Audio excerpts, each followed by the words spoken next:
लिखी Ghulam Shah ताल्लुका press club registered के सपर सहाफ़ी बरादरी और मुअज़्ज़ज़ शहरियों ने शहीद सहाफ़ी तुफ़ैल हैदरानी रिंद और उनके भतीजे के कातिलों की गिरफ्तारी के लिए एहतजाजी मुज़ाहरा किया।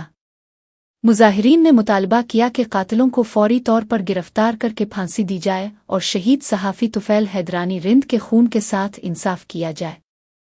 तफसील के मुताबिक ताल्लुका प्रेस क्लब रजिस्टर्ड लिखी गुलाम शाह के जनरल सेक्रेटरी गोगीराम ज़िब जोकियो आगा सज्जाद खान मुग़ल मोहम्मद उस्मान नरो अब्दुल हक सर गुलाम यासीन पीरजादो अलिफावो सीनिगार अली मंगी जायद हुसैन ला अलिले नो मेर रईस हबीब अलिले मेर मोहम्मद मेनल चुनो निरेश मार ब्लान समेत इन सहाफ़ियन एहतजाज शरत।